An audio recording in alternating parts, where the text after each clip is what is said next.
Hello, welcome to my channel. അപ്പോൾ ഇന്ന് നമ്മൾ ഒരു പൊതിച്ചോറാണ് ഉണ്ടാക്കുന്നത്. പൊതിച്ചോറിന് കേൾക്കുമ്പോൾ തന്നെ എല്ലാവർക്കും ഒരു കൊതി തോന്നും അല്ലേ? അത്ര ടേസ്റ്റിയാണ് പൊതിയിൽ ചോറ് കെട്ടി വെച്ച് കഴിഞ്ഞാൽ. ഇന്ന് എനിക്ക് തോന്നി ഒരു പൊതിച്ചോറ് കഴിക്കണമെന്ന്. അപ്പം ഞാൻ ആദ്യം തന്നെ ഇലയാണെങ്കിൽ എനിക്ക് മേടിച്ചിട്ടാട്ടോ, ഇലയൊന്നും വീട്ടിലില്ല. അപ്പം ഞാൻ കടയിൽ നിന്ന് മേടിച്ചു എന്നിട്ട് മേടിച്ചിട്ട് അതൊന്ന് നന്നായിട്ട് വാട്ടിയെടുത്തതിന് ശേഷം നമുക്ക് പൊതിച്ചോറ് റെഡിയാക്കാം. ഇങ്ങനൊരു ന്യൂസ് പേപ്പർ ഞാൻ വിരിച്ചിട്ടുണ്ടായിരുന്നു. അതിൻ്റെ മീതെ ഞാൻ ആ ഇല വെച്ചു.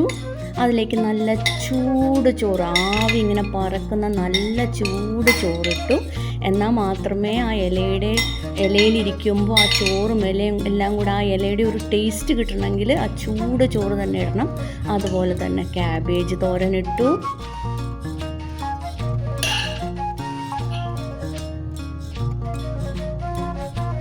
അങ്ങനെ ക്യാബേജ് തോരൻ ഇട്ട് കഴിഞ്ഞു. അതിനുശേഷം ഒരു മുട്ട ഓംലെറ്റും കൂടെ വെച്ചു. അപ്പോൾ ഈ വീഡിയോ കാണുന്നവരെ ഒന്ന് സബ്സ്ക്രൈബ് ചെയ്യണേ ഇഷ്ടപ്പെട്ടെങ്കിൽ. അതുപോലെ ലൈക്കും ഷെയറും ചെയ്യുക. അതിനുശേഷം നല്ല മാങ്ങാ ചമ്മന്തി, കല്ലിലരച്ച മാങ്ങാ ചമ്മന്തി, നാരങ്ങ അച്ചാറും ഞാൻ വെച്ചു. ഇതിന് ശേഷം നമ്മുടെ പ്രധാന കറിയായ ഫിഷ് കറി അതിലേക്ക് വെച്ചു.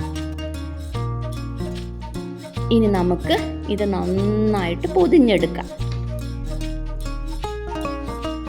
ഈ വാട്ടിയ ഇലയിൽ പൊതിയുമ്പോൾ ആ ഇലയുടെയൊക്കെ കൂടെ ഒരു ടേസ്റ്റ് ചോറിലേക്ക് ഇറങ്ങുമ്പോൾ നല്ല രസമായിരിക്കും കഴിക്കാൻ.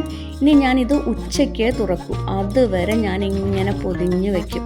അപ്പോഴാണ് അത് ശരിക്കും നല്ല ടേസ്റ്റോടുകൂടി കഴിക്കാൻ പറ്റുന്നത്.